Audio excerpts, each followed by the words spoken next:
All right, what is going on, everybody? What is going on? Thank you very much for being here. Game 5, Lakers home against the Minnesota Timberwolves. I'll keep that one in mind here. All right, too late to change that one. Thank you for being a part of the show. Thank you for being a part of the pregame show. This is I'm basically doing pregames now for every playoff game. We'll see how many more playoff games the Lakers are going to create for themselves. We'll see, obviously what that looks like. If I've mentioned this in the past, I go about a half hour on these. So just kind of something to keep in mind. About a half hour, and then I'm going to go listen to JJ Redick. I'm going to go listen to Chris Finch. I want to go listen to what the coaches got to say before the game starts. So just so you guys kind of have a little bit of an idea of the structure of this, go about a half hour. Obviously, kind of get everybody prepped for the game. I got my topics here that are obviously on my left-hand side, so just something to keep in mind. Those are the topics I'm going to get into. If you guys got any thoughts or comments on the game, feel free 100% to give your opinion on it. Obviously, there's a lot to talk about right now with the Lakers. Not exactly the greatest stuff to talk about, but obviously this is just kind of the situation that they're in, so something to keep in mind there. If you have anything specific that you do want to get into, you could feel free to let me know, and I'll do my best to do it. So this is kind of an interesting situation, and I'm going to go back to the last game that the Lakers played here. We're going to spend a little bit of time, obviously, on that loss, some of the reasons why the Lakers lost the game, just to kind of give everyone a quick rundown. Message from JJ Redick. What is his message in today's game? I mean, in tonight's game? Potentially lose some of the guys there by not playing any of the role players. How do they respond? Kind of take a little bit of that angle because, frankly, for me, I'm a little bit curious how the Lakers treat this and what that eventually looks like. Closing out games, that was supposed to be an advantage for the Lakers. It's not an advantage for the Lakers. This has clearly become an advantage actually for the Minnesota Timberwolves. I'll look at things from the Wolves perspective. Chris Finch, I think, has done a fantastic job for them as far as coaching goes.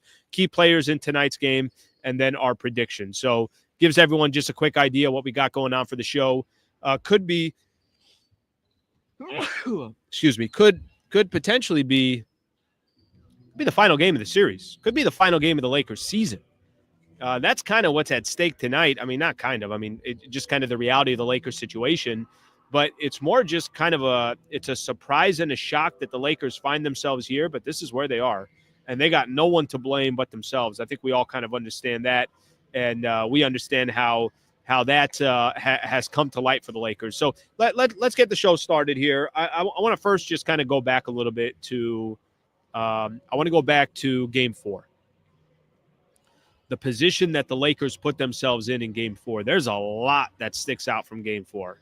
And I'm sure there's a lot of people here that are, obviously hanging out and are asking themselves the same question. How the hell did the Lakers find themselves in this position? Game 4 to me was one of the more frustrating games I've watched from the Lakers in a while. And it's not just because the Lakers played awful. I think the Minnesota Timberwolves did a lot. I think the Timberwolves put themselves in a position to win that game, just like the Lakers put themselves in the position to win the game as well. But I think for me, what was most frustrating with that game is they built themselves a double-digit lead against the Minnesota Timberwolves on the road, a chance to tie the series. And there's so many different ways that game could have gone. And I understand that was 2 games for the Lakers where they play at Minnesota, and they put themselves in a position in 2 games in the fourth quarter to pull out a win. And the Lakers found a way to do the opposite. Lakers found a way to choke away some games here with supposedly some of your best closers, right? Some of the best closers in the NBA, and Lakers found a way to choke away the games. Now, we could sit here, and I'm sure some people, and some of the argument was the JJ Redick piece of this, and how much do you want to put on JJ Redick, and how much does JJ Redick, what's the blame that goes to JJ Redick? I think a pretty damn good amount of that blame goes to JJ Redick. But I look back at Game 4, and if the Lakers end up losing the series, and I don't think there's a lot of people right now that are looking at the Lakers, their position and the situation, and think that Lakers are going to win 3 games in a row. I think that's going to be still obviously a huge challenge. I think it's going to be a real difficulty even to draw to 7 games. Part of my frustration with the Lakers is The games that they put themselves in situations to win, they found ways to lose. Those final couple of minutes, and you guys probably know this by now because I've mentioned it a few times. By the way, watching Anthony Edwards warming up right now. Julius Randle was just out there warming up as well. So this is kind of their routine. In all the games that I've done the pregame show in, this is the time that they kind of come out and get ready for the game. We know how key both of those players have been. But part of my frustration when we go back to Game 4 is you shot everything you possibly can. And you almost had to make sure that you played perfect basketball in that fourth quarter to walk away with a win. But you gave yourself a 10-point cushion to at least say, at the absolute worst, you could at least say, all right, well, even if we don't play perfect ball, we built this 10-point lead. Late turnovers, late possessions in the shot clock that didn't make that much sense. I kind of, I'm going to probably mention this a few different times. Out-coached. Not having challenges at the end of games when the other teams got challenges. There was a lot of things that I think we could look at from that perspective when we watched Game 4 for the Lakers. And I'm just going to wrap up Game 4 here real quick. Give Minnesota a ton of credit, but Lakers put themselves in a position to win some of these games, and they walk out down 3-1. That's obviously not something that anybody planned for, thought it was anywhere in maybe some Wolves fans thought they'd be up 3-1, but I don't think too many people thought, at least most NBA people, experts thought that Lakers would be down 3-1. A lot of that probably has to do with the star power of the Lakers, how they closed out the season. I don't think a lot of it had to do with disrespect with Minnesota, even though I think a lot of Wolves fans think it was disrespect to the T-Wolves. But I do think that there was, a big piece of how those two games went just kind of shows you that right now the Lakers in dire straits to try to bring this thing back to Minnesota, and we'll obviously see what happens. Okay, message from JJ Redick. By the way, the Game 4 stuff is what it is. It's over. We'll talk a little bit now, just kind of moving forward. The only thing Lakers could do now is focus on Game 5 and try to just best way they can, pack their bags and take it back to Minnesota and see if they could do something from there. A message from JJ Redick. I think tonight's going to be interesting because I think JJ Redick, who I think has got a good pulse for the team for most of the season, I think this is going to be a unique challenge for JJ Redick. JJ Redick decided in a playoff game to do something that's never happened in the history of the NBA. He decided not to substitute one person in that second half. How do these players respond? I know I'm kind of talking out of my you-know-what, but you think a player like Gabe Vincent, who signed a 3-year, $33 million deal with the Lakers, do you think a player like that is saying to himself, damn, the disrespect, you have no faith in me? Eric Spoelstra had faith in me. We went to the NBA Finals. He had faith in me in NBA playoff games. You have that little faith? Jared Vanderbilt, who, obviously plays his game specifically on the defensive side. You don't think he takes a little bit of criticism for not getting any PT in that second half? Jackson Hayes, if you want to put on that list as well. My question is going to be, what happens to JJ's message? Is the message to all these guys in that locker room, is everybody still pulling the rope in the same direction? Are these guys still together, or is there a little bit of disconnection? So I think that part's going to be interesting. I really do. I don't know what it's going to look like. I don't know what's going to happen. But that portion to me sounds a little interesting. Turn the music down here. I'm trying to do a show. What the hell's going on here? Can we at least get good music on? I don't even know what this is. And probably this could be the most popular music right now and song, and I have no idea who it is. So, no idea. Okay. I'm going to look at a few of the comments here. We'll talk about closing out games, and then we'll go from there. Come on, Kuta. I'm going to do a show here. All right, let me take a look at some of the comments. Unless it's certain 100% they win, JJ must stop challenging first quarter and having no more challenges rest of the game. If I get a question today in the pregame presser, that's going to be my question. My question is going to be on kind of the strategy behind challenges. perfect scenario when you say, you know what, first half, I got a challenge. I'm actually curious to hear what that thought process is, because I did think that Chris Finch, if you're looking at this game and you're just looking at that final couple of minutes, Chris Finch had a challenge that got 2 points for the Minnesota Timberwolves. The Lakers did not have that challenge, which cost them 2 points if you want to challenge that Luka play. So I think there's actually a lot that comes into the challenges. And I know that kind of sounds kind of funny and small and not a big deal. But no, I think there's something to it. I think challenges are incredibly important towards the end of games. And I'll try to see if there's a strategy towards it. So I'll ask that question. I do think, again, I'll go back to coaching here for a quick second.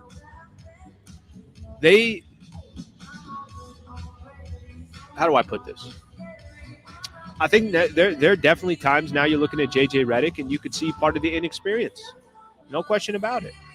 I give Chris Finch and, obviously his experience with Minnesota Timberwolves get to the Western Conference Finals last year. You can tell that there is a little bit of a difference there. And maybe some people don't. Here's what I'm not going to do, but I'm going to give you guys a quick idea. I'm critical of J.J. Redick, but I still think J.J. Redick is a really good NBA coach. Has got a hell of a promising future, and I'm excited that he's going to be the coach for the Lakers for years to come. But I could still be critical about how the playoffs have played out, right? Look at Game 1. I was doing the show earlier today with Michael Thompson. If you guys missed that podcast, go on there. You guys will enjoy it. Great basketball conversation. But Game 1, they weren't ready. How is your squad not ready for Game 1? How did you give up home court advantage 48 minutes into the playoffs? That's how quick Lakers gave home court advantage back. So, and then we're not ready for playoffs, things like that. All right, I'm going to give myself a migraine here if I keep going on that. Lakers get tough or get going. John, you're right. Yeah, you're right about that. There's kind of a simplicity to an elimination game. You either play, you obviously you can't play perfect basketball, but you got to play pretty damn close to it. You got to give Minnesota Timberwolves credit too. I don't think Minnesota's going to lay down. I'll get into kind of their perspective here in a little bit. But Minnesota they have not shown by any stretch of the imagination, even when they were down big in Game 2 at the end of the first quarter, they're down 21 or something along those lines. They kept fighting. So it's like, all right, well, they're not going to go anywhere. Clearly, if the Lakers grab Game 5 and force a Game 6, it's because they played good enough. They earned Game 5. And that's been a tough one to swallow so far for the Lakers because that has not been the case. Appreciate the supers here, fellas. Thank you for the supers. Let me get a couple more in here, and I want to get into closing out games. All right, let's see what we got here. Somebody put it here. Sliwa is going to be the difference maker in this series. He's out there shooting around. I don't think anybody ever expected him, obviously, to come back. I will tell you this. I think the Lakers can use a player like him. So, something to keep in mind down the road. But we'll see what eventually happens. Let's see. Let's see what else we got here. Can the Lakers win 3 in a row? Yes. Don't give up hope. Bench needs to show up. Slee, if Lakers lose, they'll have to make some personnel changes. I don't think they'll make personnel changes, but I think they will make changes to the roster. I think that part they'll definitely do. I'm over the losses. If we lose this series, I'll be looking forward to summer moves Pelinka does. Okay, let's. I'm not going to get in the offseason until we're actually in the offseason. So as of right now, the Lakers obviously still got hope, and all they got to do is try to force. All they have to do is try to force a Game 6. So we'll see if they're able to do that. But I will tell you this. I will say that, one of the areas I got on one of my tabs here, closing out games, one of the areas that has been a little bit more shocking to me, with LeBron and Luka, Lakers are having trouble closing out games. Even Game 3, even Game 2 when they won, it's like they were kind of just holding on to that win. I know they were up pretty much the entire game, but it wasn't smooth towards the end. Needed a big play from LeBron, got it, a steal and a bucket, and that kind of sealed the deal. But it wasn't the most comfortable win. Let's just put it that way. The thing that's been a surprise to me, they're supposed to be, the Minnesota Timberwolves, one of the worst clutch teams in the NBA, as in the final 5 minutes of a game. That's not exactly their strong suit. They closed the game. They closed Game 3 on a 13-1 run, and then obviously we saw what happened in Game 4 after the Lakers took that 2-point lead. Dorian Finney-Smith hits that bucket. They had key shots. Lakers had key mistakes, turnovers, and then Austin Reeves got a shot off at the buzzer, and it didn't go. Closing out games. I mean, this should be a strong suit for the Lakers based on a number of different predicaments, but also because of the Minnesota Timberwolves. What every T-Wolves podcast that I listened to the different beat writers and reporters and everything else that I had on from the Minnesota Timberwolves, everybody was telling me that, yeah, they don't close games out well. Well, they seem to be doing a pretty damn good job against the Lakers. That hasn't seemed to be an issue against the Lakers. So something to just kind of keep in mind as we go into Game 5. How do the Lakers close out these games? Is there any area that they can exploit? Are there stops they can get on the defensive side that leads to, obviously good buckets and comfortable buckets on the offensive end? There's a lot that I think comes into play here tonight, but closing out games, just really, really keep a very, very close eye on that one, because an area that you thought would be an advantage for the Lakers has actually been a disadvantage. All right, let me get to a couple more comments here, and then I want to start looking at things from a Minnesota Timberwolves perspective. I agree. Last minute of Game 4 was so bad. If you think about the last minute of Game 4, I'm going to try to do this off the top of my head. Actually, you know what? Let me pull this up. I'm better off doing it that way. If you look at the last minute, and I'm going to go play-by-play on this because a lot of what you felt like happened. Let's see if we could find this. This is Sunday's game. And I think this will actually tell us a little bit about how the Lakers have played the final couple of possessions. All right, final minute. Let me just look at this, what Lakers do, okay? After Dorian Finney-Smith makes that three-point shot, am I on the right channel? All right, fourth. Okay, minute left to go in the game. Just to kind of break this down here. Dorian Finney-Smith makes that 25-foot jumper. Lakers go up by 2. That was with a minute 30 left. Then LeBron blocks Naz Reid. And then this is the final minute. Bron takes a 26-foot three-pointer. Naz Reid gets a dunk. Austin Reeves fouled it. There's one of the more underrated, just no excuse play by Austin Reeves. Why are you fouling Jaden McDaniels? LeBron bad pass on a inbound play with 30 seconds left. LeBron fouls Anthony Edwards, and then Austin Reeves misses a 3, and that's the game. That was the last minute for the Lakers. Go from up 2 to just a awful, awful end to the game, and that was it. And Lakers obviously did nothing else after that. It just one of the worst ways to lose. They get outscored. I think 5-0 is how they got outscored to end the game in the final minute, and that was your ball game. So that kind of gives you a little bit of a play-by-play factor from that perspective. Okay, let me look at a few more comments here as we keep going. Punch the wall after that. What was Austin Reeves doing? What was he doing? By the way, if we're going to talk about individual players, I will say this. Reeves has been a big disappointment in these first 4 games. And listen, I probably compliment Reeves too much. I love his game. I think he's phenomenal. I think he's got ways of creating for his own. I think he's got the ability to create for others. I think there's a few things that I point out for Austin Reeves that I'm a fan of. But, man, his lack of – if I ranked right now the 5 best players in this series so far, let me try to do that. I would probably go – yeah, I got him. I got the 5 best players in this series. 5 best players in this series so far. Goes Anthony Edwards, probably LeBron after that.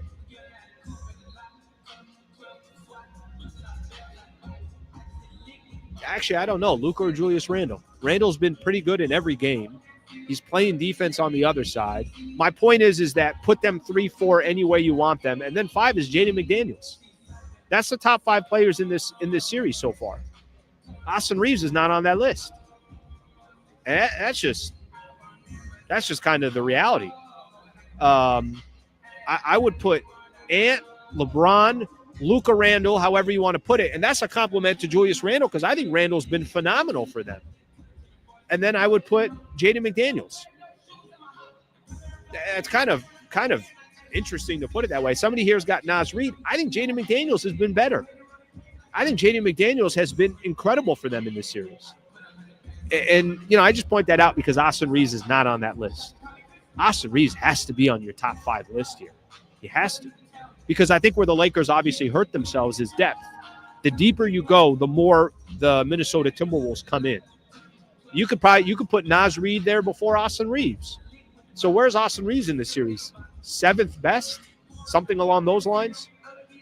That has been a problem. That has been an issue. And obviously that has been a wild disappointment. Let's get another couple ways. In your opinion, do the Lakers have to make it ugly basketball, a.k.a. what they did again in Game 2? Today they're going to go back to Minnesota, maybe keeping the Wolves under 90 again. I think, yes. To answer your question, yes. I do think there's something about muddying the water that's beneficial to Minnesota, or that I think you kind of have to do against Minnesota. This is actually a perfect transition. Let me talk about the Minnesota Timberwolves here real quick. Here's the problem with Minnesota. Whatever you've thrown at them up to this point, they've had an answer for. The Lakers have started this series playing from behind. So I'll give you an example. Game 1. By the time Game 1 is over, Lakers already lost home court, and Minnesota kind of, they put their imprint in the series. That was after Game 1. Game 2, you muddied the water a little bit. You definitely played much more physical, and you won that game. And that was also the game they scored 85 points, which is by far the lowest total that they've had so far this year. Literally, so far this year. I think they never got even under 90. I think they had a 91, a 94, something like that. I was listening and kind of doing a little bit of research on that. The problem with Minnesota is they got so many guys that you have to slow down, and so many guys that look so comfortable right now when they're playing. This is part of my concern in tonight's game as well. They're playing so loose. They got no pressure on them. The Lakers have really done nothing to put any pressure on the Minnesota Timberwolves. Why would Minnesota not feel great about their situation and their predicament? Ant has been the best player in the series. They got other players that are contributing. Chris Finch is out coaching J.J. Redick. So I do think there's a little bit. If we're starting to look at kind of stylistically how the Lakers play Minnesota, yes, you got to muddy the water. But I think the most important thing is you can't have 5 guys in double figures every game. 4 or 5 guys every single game. It's Anthony Edwards is getting his. He's still dishing out and getting some dimes. Julius Randle's, almost playing a triple-double every night. But then it's Naz Reid, Jaden McDaniels, Dante DiVincenzo's had a couple, decent games. Mike Conley's had a few contributions. And Gobert has really not had that much impact in the series, and they've been fine with that. They haven't really had to do that. So the style so far for Minnesota, they've seemed to be able to adapt to whatever style that the Lakers throw at them. That game, I'm telling you guys, Game 4, that was the killer. If you held on to Game 4 and you're tied at 2 apiece, it doesn't guarantee that you're winning this series at all. But at least you're not in a position where you got to go win 3 in a row. Even if Lakers won Game 4, I would tell you this is still a toss-up. That this is probably going 7, and there's no guarantee or lock that Lakers are going to win in 7. But Game 4 was a killer. Absolute killer. All right, let's take a look here at some of everybody's comments. 1 game at a time. Let's get this W tonight. That's kind of the only thing that you could do, right? That's really the only thing that you could do for the Lakers. Let me play out a scenario real quick. Let me just kind of play this out.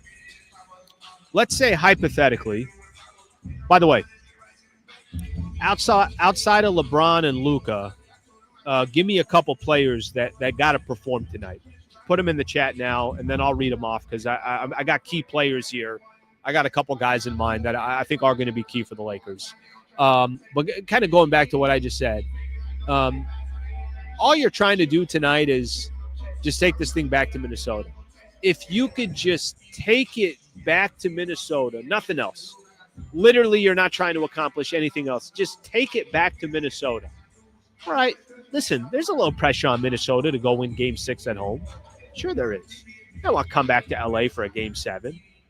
I'll tell you who's not going to be intimidated if that's the case. LeBron and Luka are obviously not going to be intimidated if that's the case. But the only way you put a little bit of pressure on Minnesota, win tonight, and then game's got to be close in the fourth quarter in Minnesota for Game 6 on Friday night. Right now, Minnesota's probably as loose as they're ever going to be. Okay, I asked you guys some of the key players for tonight's game. Rui had a good game, very good game last game. They still lost. Dorian Finney-Smith, Gabe Vincent, Vando's on here. Gabe's on here. Another one for game, another DFS. Okay, so we got a few different people on here. I'll tell you guys this. I think that, you know why I asked? I didn't say key player. I put key players in my notes here. 2 of those 3 or 4 guys got to deliver tonight. Dorian Finney-Smith, who I've been freaking talking about how much I enjoy, and I'm happy to have Dorian Finney-Smith on this team. He's got to be more effective on offense. He's got to be more of a threat on offense. So just to kind of, give you an idea and just to kind of, play it from that perspective, that piece is going to be so key. You need 2 guys. You want it to be Gabe Vincent and Dorian Finney-Smith? Awesome. You want it to be Rui Hachimura and Jordan Good. I don't care who they are. You need 2 more players outside of LeBron and Luka Doncic. And then obviously on top of that, Austin Reeves. I don't even want to put Austin Reeves in the category because Austin Reeves should just be a given. That one should just be a given. All right, let's see what we got here. Let's get a couple more on here. Boston swept their way through the East last year. Who's to say the Lakers can't win 3 in a row? We just cannot continue to beat ourselves. I think it's a combination of, yes, the Lakers make critical mistakes, and I'm gonna continue to say this. I'm also giving Minnesota credit. I don't think Minnesota has just kind of walked away from games. I thought the Milwaukee Bucks found a way to lose yesterday against Indiana because of just critical, dumb mistakes. Lakers are making mistakes, but Minnesota is also making it happen as well. So I think there's a little bit of this that I would say a little bit is on the Lakers and a little bit is credit to the Minnesota Timberwolves. Okay, let me get another one here. Slee, can Lakers win 3 in a row? John and Gary. I don't know if they can win 3 in a row, but I'll tell you they got to win 1 in a row. Win 1. If they can get 1, which is the position that they're in, then we kind of see what happens from there. But they got to get 1 before they put themselves in a position to obviously get more than that or multiple or anything like that. So they got work to do. I got a very, very difficult time trying to predict 3 in a row. I want them to get 1 in a row. Can they get 1? We'll see what happens. All right, final thing here, and then we're going to call it a day. I'm going to go, or at least we'll call it a pregame. I'm going to go eventually and go take a listen to JJ Redick talk. So real quick here, prediction. I think Lakers handle business tonight. I think they handle business. I think they force a Game 6. I think it does go back to Minnesota. And I think the Lakers obviously take their chances from there. But I got a difficult time thinking that this thing is done in 5 games. I just think Lakers are too good of a team, too talented. And I think this series has been a lot closer than maybe people are giving it credit for. I gotta imagine that I'm doing the post-game show in a few hours or so. And when I do that there will be some type of path with the Lakers obviously putting themselves in a position where they at least tie the or not tie the series, get their second win, and then we'll kind of take it from there. Okay, I'm gonna get ready to wrap up here. Coach talks in about 10 minutes, so I'm gonna go take a listen to that. I appreciate you guys. Appreciate anybody that sent in a super. Thank you very much. I appreciate you guys hanging out for this game and hanging out for the pregame. Post-game, right after the game ends, we'll come on here. We'll get ready to do the broadcast. Lakers Game 5, down 3 games to 1. See if the Lakers can make it happen. Tip-off at 7 o'clock, so something to keep in mind there, and we'll see what the Lakers end up doing. Thank you, guys. We'll see you guys after the game.